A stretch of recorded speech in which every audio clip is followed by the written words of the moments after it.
Not so long ago, word got out that there was a brand new world that had just about everything a person would need.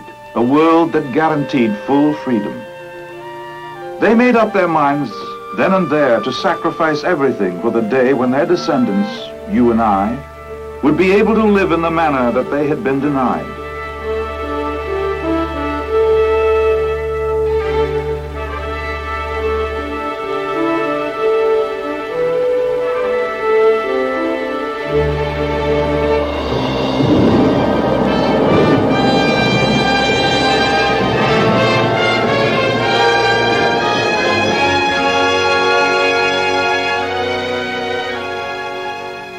They prayed and labored so that we could be independent and teach others the meaning of independence. And eventually there were 13 sisters by the sea who built their home and called it liberty. It was one of their sons who proclaimed, "That government of the people, by the people, and for the people, shall not perish from the earth."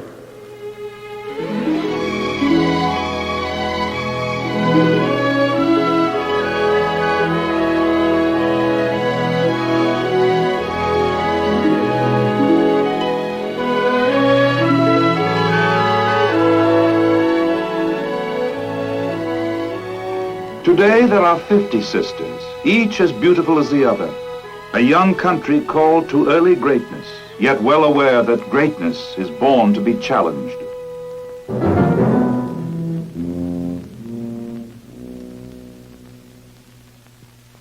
All of us in NORAD, the North American Air Defense Command, are deeply conscious of our responsibilities for the defense of the United States and Canada. We know that the better our aerospace defenses, the more NORAD contributes to the deterrence of all-out war, and if deterrence should fail, the better NORAD could ensure the survival of all of us. The threat against us is changing in scope and degree. Our aerospace defense capability must therefore change continuously to successfully counter the threat. Every challenge sets the pace. We can't be content in second place. There's the challenge to extend our defenses in aerospace. The challenge for speed. Supersonic speed. The challenge for altitude. For firepower. And the challenge for weapons that can deliver this firepower to the target. Should an aggressor decide to make us a target.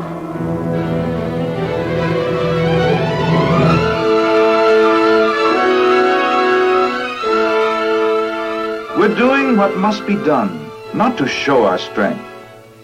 No, we know our strength. We want the aggressor to know it too. When a strong man armed keepeth his house, he is in peace.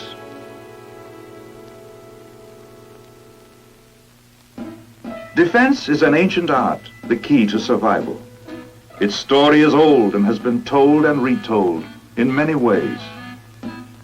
When the Sioux City Air Defense Sector commissioned Oscar Howe, a full-blooded Sioux Indian and professor of art, to design an appropriate emblem, he told the story in the symbolic language of his ancestors. He combined the peace pipe and the tomahawk to symbolize peace and the power to prevail in armed conflict. Eagle feathers for the land, earth, and sky. Flashes of lightning to signify the speed requirement to react if a warring tribe attacked. Professor Howe has tied in the past with the present. The story is the same, only that the old has made way for the new.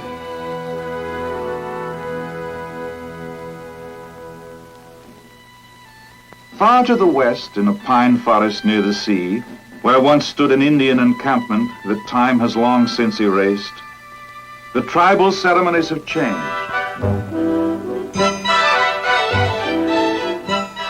The teepees of the braves and tribal council have been replaced by those that better serve the times. Where scouting parties once searched the nearby woods to determine the enemy's whereabouts, we now rely upon the eagle eye of electronic scouts.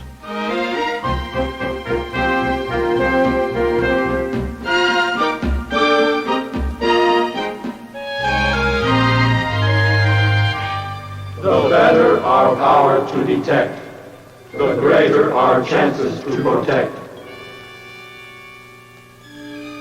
We stand in readiness, and yet we cannot dismiss the existing threat. What do you think we're doing here? Surveillance, And here? maintenance, And how about us? security, And me? communications, And me? emergency. It takes infinite patience, despite the claim that defense cannot be a waiting game. It takes experience. The actual performance of tactics, we've learned, is the only teacher where defense is concerned. To be combat ready in case we're attacked, we must know what we're doing and how to react. So we picked the toughest, most professional opposition we could possibly find, the hard-hitting target force of our own Air Defense Command. These men were assigned to simulate every tactic and evasion action that's known.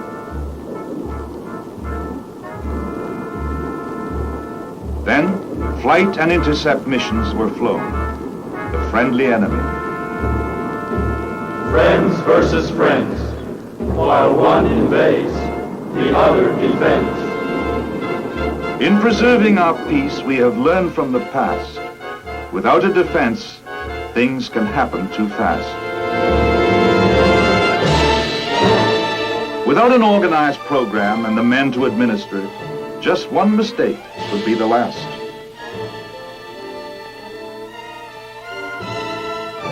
It's the same performance with a different cast.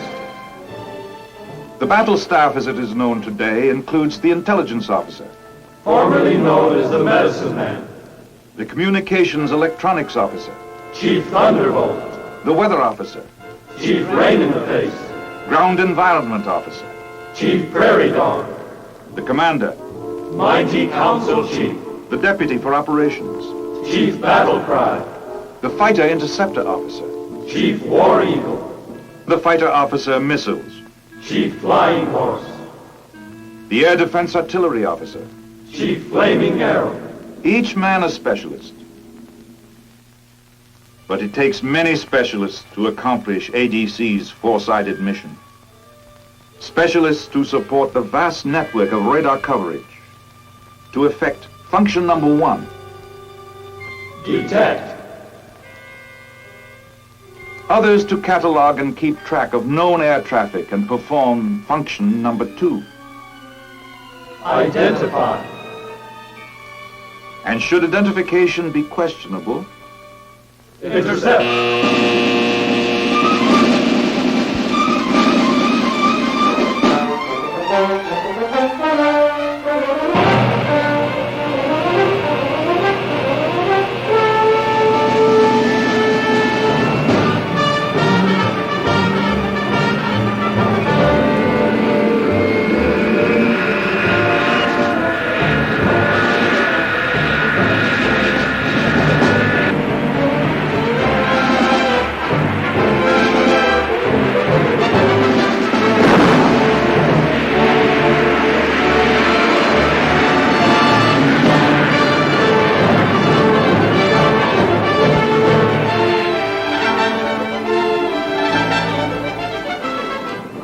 and those men who, in case of a hostile visitor, must execute the final command.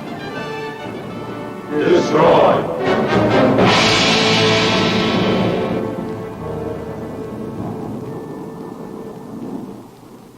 Nor are we alone in our strength. There are more where we came from, for we are the strength of 50 glorious states and Canada. Because we all agreed that what we need is what our forefathers set forth in their historic creed. liberty, and justice for all.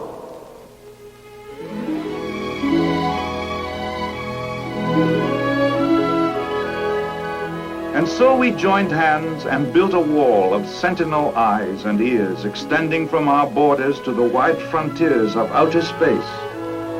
In the desert, On tops of mountains, under mountains, on the ocean, over the ocean, across the Arctic, blanketing the continent from east to west.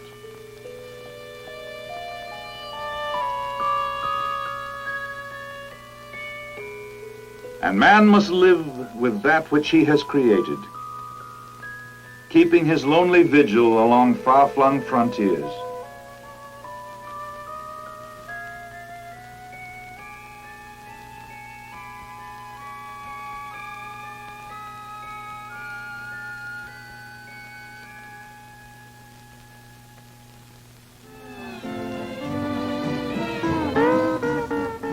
Alone with his thoughts not of himself but of others. Thoughts of getting the job done. Thoughts of maintaining readiness.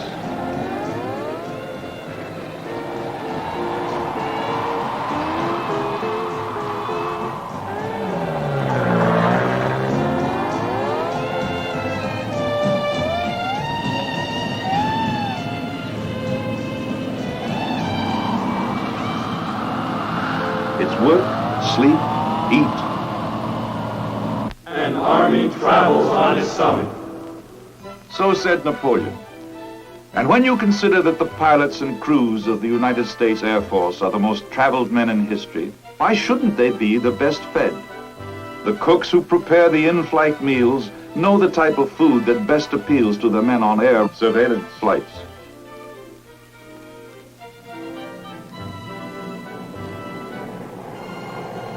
Monotonous days and endless nights.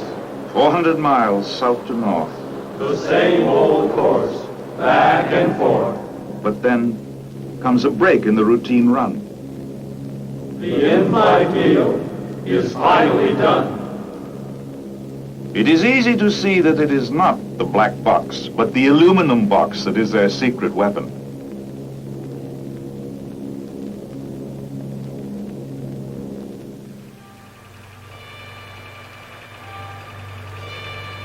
When it comes to defense, man will find the means. And so he created a new world of machines. Machines that can talk. Memory machines. Machines that operate other machines. Machines that compute and tabulate.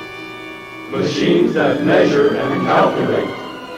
Machines that collect and communicate the data gathered by other machines to ADC's master machine, which instantly displays it at the Combat Operations Center on a giant screen, keeping NORAD alert to the overall scene. The COC, heart of the North American Air Defense Command, where our Army, Navy, and Air Force join hands with the Royal Canadian Air Force in the common cause of aerospace defense. Here the commanders busily contemplate the future. From Kitty Hawk to Cape Canaveral has been a little over 50 years. The next 50 years will make even these accomplishments seem insignificant by comparison. Just around the corner lies the most challenging era of all time. Landing on the moon.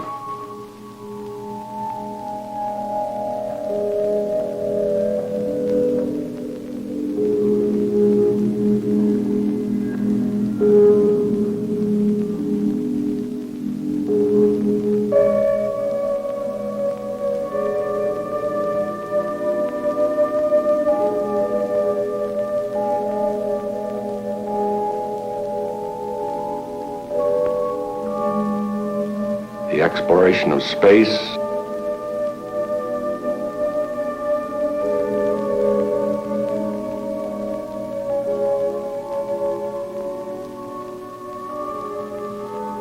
eventually interplanetary travel.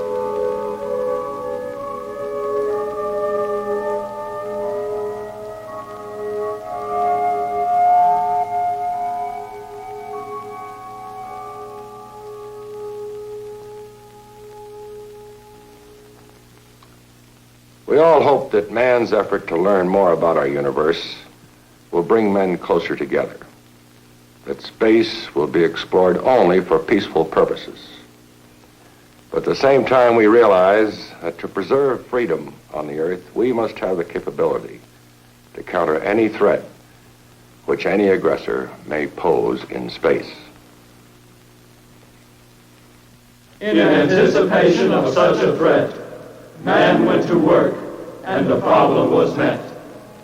The human brain conceived and created a space detection and tracking system, an electronic aid through which all man-made objects in space may be tracked and displayed. Numerous tracking stations form the network. Mañana Land could well be the title of this desert scene. Mañana, for tomorrow, which in our language means the future. The commander of a sensor site holds down rather a unique job. Our man could be termed an aerospace yardmaster. You see, he knows the routes of the numerous objects that are orbiting the Earth. He can check his timetable and down to the last millisecond tell you whether any of the known space traffic is on schedule, late, or has been sidetracked. Space-age yardmasters such as he may be found in sensor sites throughout the free world in all sorts of places, such as this South Atlantic island. But what about the ballistic missile? Isn't this a space threat too? Located beyond this peaceful little village, hidden away in the desolate moors of England, manned by our allies and extending from here across the Western Hemisphere to the Alaskan edge of the Arctic frontier, and joined by this keystone in the ice-locked glacier fields of Greenland, are 3 great ballistic missile early warning sites, shooting their beams 3,000 miles into space, looking for hostile missiles.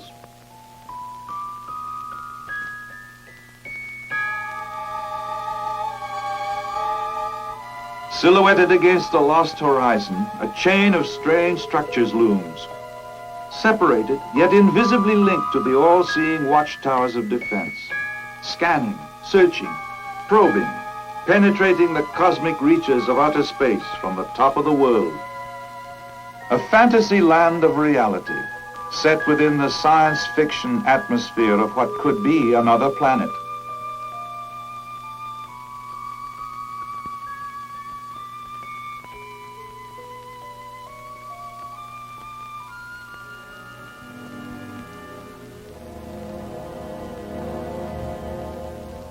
Transmitter platforms,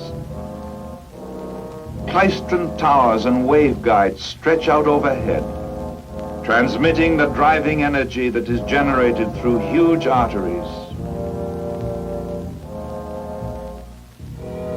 pulsing the life-giving plasma of radar frequency to the nerve center of a man-made monster that has long since dwarfed its creator, yet serves him faithfully. Not unlike a giant pipe organ through which surge a concerto of sensitized chords, chords broken into minute parts and concentrated to form a central sounding board capable of catching the rebound of movement from the boundless lanes of infinity.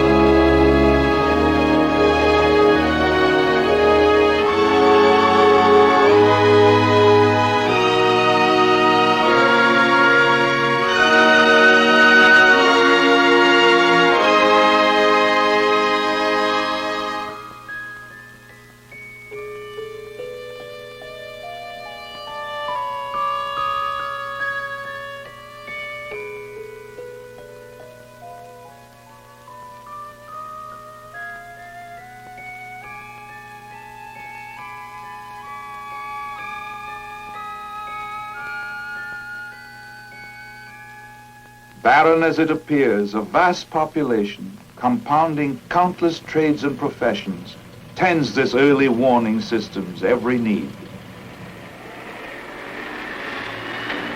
Living like moles in an underground domain of ice and snow, manning its chain of battle stations, trained technicians,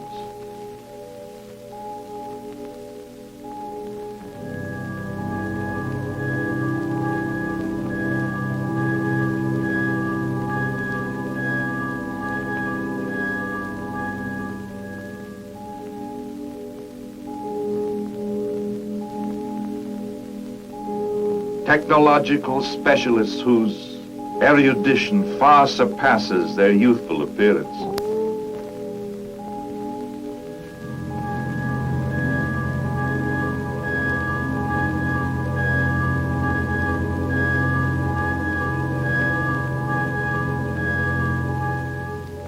Masters of mathematics,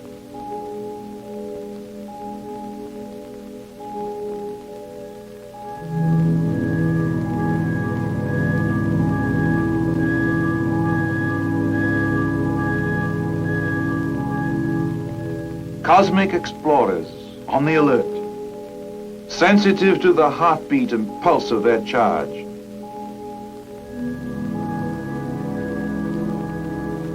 The giant scanner, reaching out to grab invisible missile warning signals from the highways of the universe.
Behind this door is located the heart that pulses the flow of intelligence instantaneously to the brain of the system. The NORAD Combat Operations Center, Colorado Springs, the core of our continent's aerospace defense, attuned to any and all symptoms of unrest, as relayed from every nerve in its system. We have come a long way, yet much lies ahead. As we stand today, we are somewhat in the same position as we were in the 15th century, when the explorations of Marco Polo, Magellan, and Columbus opened up new vistas of man's world. When the mysteries of space began to yield to such men as Galileo, sharpening man's awareness of the vast universe that lay beyond. So exciting became the hopes of the future that the great scholar Erasmus, in the closing years of his life, expressed his reluctance to die with this vast new world opening up before him. Today, man, on the threshold of century 21, continues to delve into the laws of nature and is coming closer to solving the mysteries of the boundless universe. And with the promise of this bright and enlightening era, the importance of defending our hard-earned freedom has increased enormously. We hold these truths to be self-evident, that all men are created equal, and that they are endowed by their Creator with certain inalienable rights, among which are life, liberty, and the pursuit of happiness.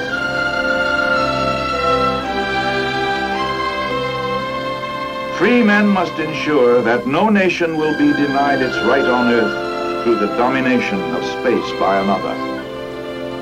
The President has said, "Let every nation know, whether it wishes us well or ill, that we shall pay any price, bear any burden, meet any hardship, support any friend, oppose any foe, to assure the survival and the success of liberty.